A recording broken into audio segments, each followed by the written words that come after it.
Okay, so imagine you have a list of every single video game release from the last 40 years. It's just this massive, chaotic, sprawling mess of data. How do you even begin to make sense of it all? You've got these huge blockbuster hits right next to some of the truly bizarre. I mean, you're scrolling through and you find a 1992 shooter from Japan called Toilet Kids.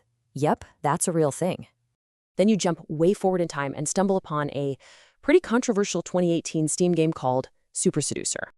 And then there's a browser game from 2014 that someone, somewhere, decided to call Flappy Putin. And, of course, an epic platformer called Bacon Man.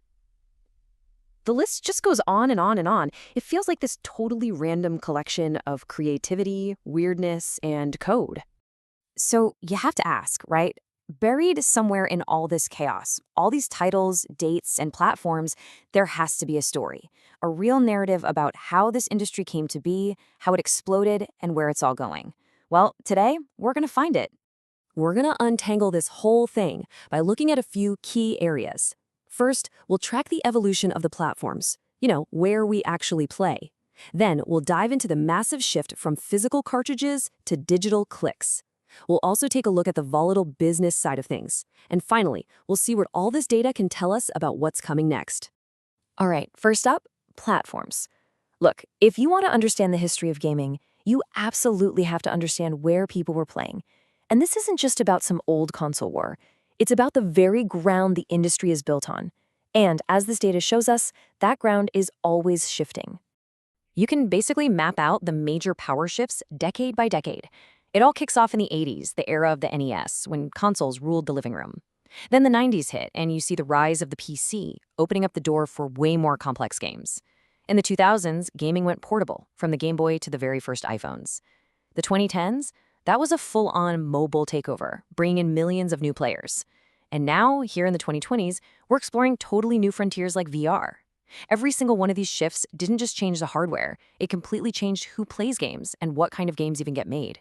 And if you want to see just how dramatic that change has been, just look at this comparison. Back in 1987, a game like Mickey Mousecapade comes out on the NES, but only in Japan. Now you fast forward to today, and a game like Papa's Paletaria to Go launches on Android, and it's instantly available to literally billions of people all over the world. That jump in accessibility, it's probably the single biggest story of the last 40 years. Now, that kind of global reach was only possible because of another game-changing shift, how we get our games. We went from blowing the dust out of cartridges to downloading terabytes of data straight from the cloud. That's a revolution. For a long, long time, this was it. The data is just filled with entries like this one for Top Gun Hardlock from 2012. It says, retail release. And that meant you had to physically go to a store, buy a box with a disc or a cartridge in it, and take it home. That was the only option. But then, the data shows this clear, step-by-step digital takeover. At first, you see these early download releases just trickling in, like Charm Tale 2 back in 2008. Then, platforms like Steam just explode, and by 2013, Steam releases, like Dollar Dash, are totally normal. But this didn't just change how we buy games, it changed how they're made. Suddenly, you see the rise of early access, with games like Lifeless Planet in 2014, which basically turned development into a public conversation. And that paved the way for niche platforms like itch.io, giving a home to really experimental games like Matatsuki's Closet. The entire model just got flipped on its head. So platforms evolved, and distribution was completely revolutionized. But what about the companies and the people actually making the games? Well, the data tells another story there, one that's a lot more volatile. It's this constant, kind of brutal cycle of creation, consolidation, and sometimes just collapse. And that cycle has a direct impact on what games get made and which platforms get support. You can see that tension playing out right here on this slide. On one side, you have the builders. You see new studios being founded like Opus Studio way back in 1990. But on the other side, you've got the breakers. Disney just shuts down an entire studio in 2014. And just this year, Warner Bros. Shut down the iconic Rooster Teeth. It really feels like for every new beginning in the data, there's a big high-profile ending right around the corner. And behind those big corporate headlines, there are real people. When Rooster Teeth was shut down in March of 2024, 150 employees lost their jobs.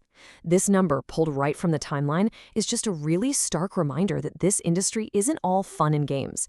It's a tough business with very real human consequences. So, after all that, where does this leave us? Well, let's look at the most recent entries in our timeline, the stuff coming out in 2024 and even planned for 2025. They actually give us some pretty powerful clues about where the industry is heading next. Four key trends just jump right out. First, the past is always present. We're seeing a constant stream of remasters. Second, that early access model we saw pop up, it's here to stay, even for big titles.